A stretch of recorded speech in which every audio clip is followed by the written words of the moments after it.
They say a house is built of bricks and beams, but a home is made of hope and love. For 3 years, I truly believed I had both. When my husband David passed away in that tragic construction accident, my world didn't just crack. It shattered into a million sharp pieces. He was my anchor, my protector, and the love of my life. In the quiet, suffocating aftermath of his loss, I clung to the only piece of him I had left, his family. I foolishly believed that our shared grief would bind us together. I thought his mother, Margaret, would look at me and see the woman her son loved. But death has a strange way of stripping away masks, exposing the cold, hard truth underneath. It happened on a rainy Sunday evening, exactly 6 months after David's funeral.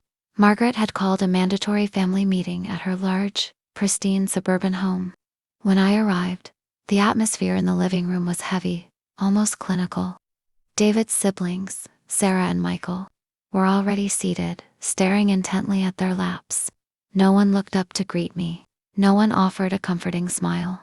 I took a seat on the edge of the sofa, my heart hammering against my ribs like a trapped bird. Margaret stood by the fireplace, holding a stack of neat white envelopes. Her posture was rigid, her expression completely devoid of warmth.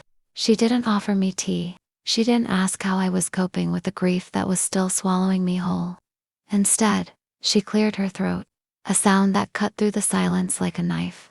"Thank you all for coming," Margaret began, her voice steady and chillingly formal. "As you know, David's passing has changed the dynamic of this family. We need to look forward, protect our legacy, and heal. And to heal, we must make difficult decisions." She turned her cold, gray eyes directly onto me. "Alina, you are a part of this family because of David. But now that he is gone, your presence is a constant, painful reminder of what we lost. It is time for us to close this chapter."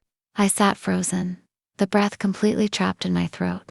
"Margaret, what are you saying?" I whispered, my voice trembling. She didn't blink. "I am proposing a formal vote to permanently exclude you from all future family events, gatherings, and properties. We need space to move on, without outsiders." She then handed an envelope and a small slip of paper to Sarah, then to Michael, and finally to her brother who sat in the corner. It was a structured, cruel, and calculated ambush. They were voting on my worth. They were voting to erase me. I watched in absolute, paralyzed horror as the people I had spent holidays with, the people I had cooked for and cried with, silently checked their boxes. When Margaret collected the papers, she looked at them, then looked back at me with a smirk of absolute triumph. "The vote is unanimous, Alina. It's time for you to leave." Walking out of that house, the rain soaked through my clothes, but I couldn't feel the cold. I was completely numb. The betrayal didn't just hurt. It tore at the very fabric of my identity. I had lost my husband, and now, with the twist of a pen, I had lost the only family I had left in this city. For weeks, I stayed locked inside my small apartment. The silence was deafening. Every corner of the room reminded me of David, and every thought reminded me of the cruel, calculated look on Margaret's face. I was broken, drowning in a sea of sorrow and rejection. Why did they hate me so much? What had I done to deserve being cast out like garbage? But as the days bled into weeks, the tears slowly began to dry, replaced by a quiet, burning realization.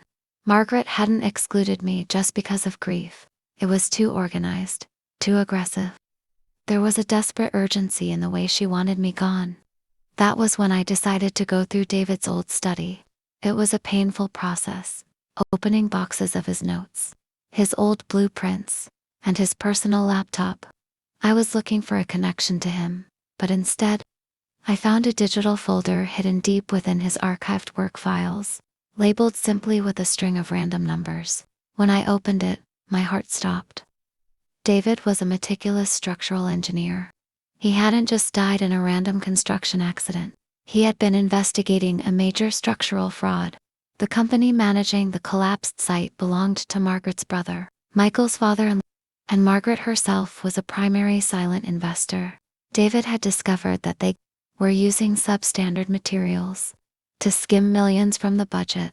He had documented everything: the forged safety certificates, The secret bank accounts. The texts from Margaret telling him to drop it for the sake of the family. David's death wasn't just a tragedy. It was a consequence of his honesty. And Margaret knew. She knew that as David's legal widow, all his personal effects, his laptops, and his legal rights came to me. She didn't ban me because I was a painful reminder of David. She banned me because she was terrified I would find what he left behind. She wanted to isolate me, to break my spirit so completely that I would pack up, leave the city, and never look back. Sitting in the dim light of the computer screen, the pain of rejection melted away, replaced by an icy, unwavering strength. I was no longer the grieving, helpless widow they could push into the shadows. I was the keeper of David's truth. They thought they had voted me out of their lives, but they had actually just freed me from the chains of their hypocrisy. I knew exactly what I had to do. The opportunity came exactly 1 week after my banishment. It was Margaret's annual summer gala, a massive high society charity event hosted at a luxury hotel downtown. It was the crown jewel of her social standing, attended by city officials, investors, and the press. She thought she was safe, celebrating her wealth while I was mourning in the dark. I didn't sneak in. I walked right through the front doors, wearing a classic black dress, holding a sleek flash drive in my hand. When Margaret saw me walking across the ballroom, her face turned a pale, furious shade of white. She rushed over, her voice a harsh, venomous whisper. "How dare you show up here? You were voted out. Security will throw you into the street. You should look at the main screens, Margaret," I said softly, my voice completely calm, devoid of any anger. Before she could react, the grand promotional video playing on the massive projector screens behind the stage suddenly cut out. In its place, a crisp, clear document appeared. It was the safety audit David had compiled, detailing the fraud, followed by bank statements clearly showing Margaret's signatures on the illegal transfers.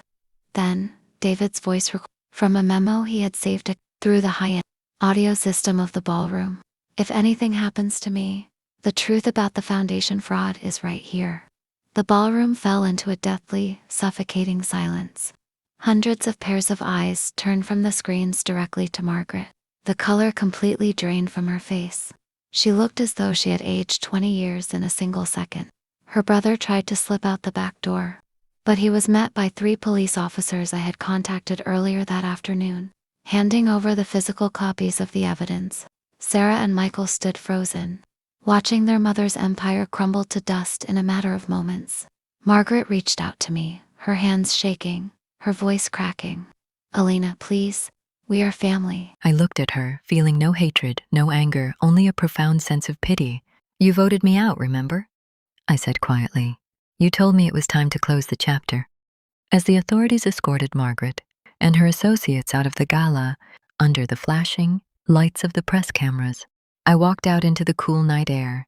The heavy weight that had rested on my chest since David's passing was finally gone.